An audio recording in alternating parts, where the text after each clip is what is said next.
November 7ನೇ ತಾರೀಕಿನಂದು K N Rajanna ಅವರ ನಿವಾಸದಲ್ಲಿ ಔತಣಕೂಟವನ್ನು ಏರ್ಪಡಿಸಲಾಗಿದೆ.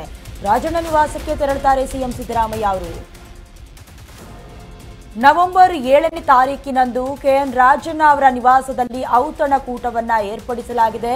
ರಾಜಣ್ಣ ಅವರ ನಿವಾಸಕ್ಕೆ ತೆರಳುತ್ತಾರೆ ಸಿಎಂ ಸಿದ್ದರಾಮಯ್ಯ.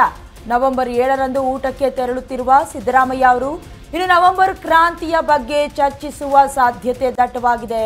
ಒಟ್ನಲ್ಲಿ ತೀವ್ರ ಕುತೂಹಲ ಮೂಡಿಸಿದೆ ಸಿದ್ದರಾಮಯ್ಯ ಅವರ ನಡೆ. ಒಂದು ಕಡೆ ಪಕ್ಷದಿಂದ ಉಚ್ಚಾಟಿತರಾದ ಕೆಎನ್ ರಾಜಣ್ಣ ಅವರು ಇದೇ ವಿಚಾರವಾಗಿ ನವೆಂಬರ್ನಲ್ಲಿ ಕ್ರಾಂತಿಯಾಗತ್ತೆ, ಹಾಗೆ ಮತಕಳ್ಳತನದ ಪ್ರಕರಣಕ್ಕೆ ಸಂಬಂಧಪಟ್ಟಂತೆ ಹೈಕಮಾಂಡ್ನ ವಿರುದ್ಧವಾಗಿ ಕೊಟ್ಟಂತ ಕೆಲವೊಂದಷ್ಟು ಹೇಳಿಕೆಗಳು ಉಚ್ಚಾಟನೆಯಾಗುವುದಕ್ಕೆ ಕಾರಣವಾಯಿತು. ಅದಾದ್ಮೇಲೆ ಸಿದ್ದರಾಮಯ್ಯ ಅವರು ಕೂಡ ದೂರವಾಣಿ ಸಂಪರ್ಕ ಮೂಲಕ ಕೆಎನ್ ರಾಜಣ್ಣ ಅವರನ್ನ ಉಳಿಸ್ಕೊಳ್ಳೋದಕ್ಕೆ ಹಲವು ರೀತಿಯಲ್ಲಿ ಶತಾಯಗತಾಯ ಪ್ರಯತ್ನವನ್ನ ಮಾಡಿದ್ರು. ಅದಾದ್ಮೇಲೆ ಕೆಎನ್ ರಾಜಣ್ಣ ಅವರು ತಣ್ಣಗಾದ್ರ ಖಂಡಿತ ಇಲ್ಲ, ಎಲ್ಲೆಲ್ಲ ಅವಕಾಶ ಸಿಗತ್ತೋ ಅಲ್ಲೆಲ್ಲ ನವೆಂಬರ್ ಕ್ರಾಂತಿಯ ಬಗ್ಗೆ ಆಗಾಗ ಹೇಳಿಕೆಗಳನ್ನ ಕೊಡ್ತಾ ಇದ್ದಾರೆ. ಇನ್ನು ನವೆಂಬರ್ 7ನೇ ತಾರೀಕು ಇನ್ನು 7 ದಿನ ಬಾಕಿ ಇದೆ, 7-8 ದಿನ ಔತಣಕೂಟವನ್ನು ಏರ್ಪಡಿಸಿದ್ದಾರೆ. ಅಂದರೆ ನಾವು ಡೀಪ್ ಆಗಿ ಗಮನಿಸೋದಾದ್ರೆ ಸಿಎಂ ಸಿದ್ದರಾಮಯ್ಯ ಅವರು ಕೂಡ ಆಗಾಗ ಔತಣಕೂಟಗಳನ್ನು, ಡಿನ್ನರ್ ಪಾರ್ಟಿಗಳನ್ನು, ಲಂಚ್ ಪಾರ್ಟಿಗಳನ್ನು ಆಗಾಗ ಹಮ್ಮಿಕೊಳ್ತಾ ಇರ್ತಾರೆ. ಅದಕ್ಕೆ ಸಂಬಂಧಪಟ್ಟಂತೆ ಅವರ ಆಪ್ತ ಸಚಿವರನ್ನ ಕೂಡ ಆಹ್ವಾನ ಮಾಡೋದು. ಇದರ ಮಧ್ಯದಲ್ಲಿ ಈಗ ಕೆಎನ್ ರಾಜಣ್ಣ ಅವರು ಕೂಡ ಔತಣಕೂಟವನ್ನು ಏರ್ಪಡಿಸಿರೋದು, ಆ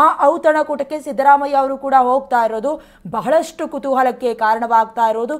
ಸಿದ್ದರಾಮಯ್ಯ ಅವರ ಮೈಂಡ್ ಸೆಟ್ನಲ್ಲಿ ಏರಿದೆ.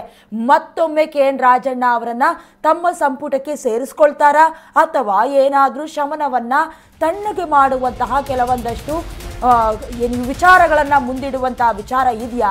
ಇದು ಪ್ರಶ್ನೆ. ನವೆಂಬರ್ ಕ್ರಾಂತಿ ಚರ್ಚೆಯನ್ನ ಹುಟ್ಟು ಹಾಕಿದ್ದೇ ರಾಜಣ್ಣ. ಹೈಕಮಾಂಡ್ ವಿರುದ್ಧ ಹೇಳಿಕೆಯನ್ನ ಕೂಡ ಕೆಎನ್ ರಾಜಣ್ಣ ಅವರು ನೀಡಿದ್ರು. ನಂತರ ಸಚಿವ ಸಂಪುಟದಿಂದ ರಾಜಣ್ಣ ಅವರ ಉಚ್ಚಾಟನೆಯಾಗತ್ತೆ. ಡಿಕೆ ವಿರೋಧಿ ಬಣದಲ್ಲಿ ರಾಜಣ್ಣ ಅವರು ಗುರುತಿಸಿಕೊಂಡಿದ್ರು ಈ ಹಿಂದೆ ಕೂಡ. ಸಿದ್ದರಾಮಯ್ಯ ಅವರ ಮುಂದಿನ 2.5 ವರ್ಷವೂ ಕೂಡ ಸಿಎಂ ಆಗಿ ಮುಂದುವರಿಬೇಕು ಅಂತ ಈಗಲೂ ವಾದಿಸ್ತಾ ಇದ್ದಾರೆ. ದೆಹಲಿಗೆ ಹೋಗಿ ವರಿಷ್ಠರನ್ನ ಭೇಟಿ ಮಾಡುವ ಸಾಧ್ಯತೆ ಕೂಡ ದಟ್ಟವಾಗಿದೆ. ಇನ್ನು ಕೆಎನ್ ರಾಜಣ್ಣ ಅವರು ಪಕ್ಷದಿಂದ ಉಚ್ಚಾಟನೆಯಾಗಿರೋದು ಯಾಕೆ ಅನ್ನೋದು ಕೂಡ ಗೊತ್ತಿದೆ.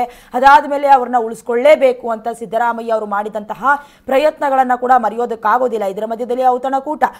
ಹಾಗೆ ನವೆಂಬರ್ 7ನೇ ತಾರೀಕೀಗ ರಾಜಣ್ಣ ಅವರ ನಿವಾಸಕ್ಕೆ ಸಿದ್ದರಾಮಯ್ಯ ಅವರು ತೆರಳುತ್ತಾರೆ. ಆದರೆ ಈ ಹಿಂದೆಯಿಂದಲೂ ಕೂಡ ಡಿಕೆ ಶಿವಕುಮಾರ್ ಅವರ ವಿರುದ್ಧವಾಗಿ ಕೆಲವೊಂದಷ್ಟು ಹೇಳಿಕೆಗಳಿಗೂ ಕೂಡ ಕಾರಣವಾಗ್ತಾ ಇದ್ರು, ಕೆಂಗಣ್ಣಿಗೂ ಕಾರಣವಾಗಿದ್ರು. ಈಗ ಸಿಎಂ ಆಗಿ ಸಿದ್ದರಾಮಯ್ಯ ಅವರೇ ಮುಂದುವರಿಲಿ ಅನ್ನುವಂಥ ವಾದವನ್ನ ಮಾಡ್ತಾ ಬರ್ತಾ ಇದ್ದಾರೆ. ಎಲ್ಲೆಲ್ಲಿ ಗ್ಯಾಪ್ ಸಿಗತ್ತೆ ಅಲ್ಲೆಲ್ಲ ಕೂಡ ಸಿದ್ದರಾಮಯ್ಯ ಅವರ ಪರ ವಕಾಲತನ ವಹಿಸಿಕೊಳ್ತಾ ಇದ್ದಾರೆ. ಹಾಗಾಗಿ ದೆಹಲಿಗೆ ಹೋಗಿ ವರಿಷ್ಠರನ್ನ ಭೇಟಿ ಮಾಡುವ ಸಾಧ್ಯತೆ ಕೂಡ ಇದೆ.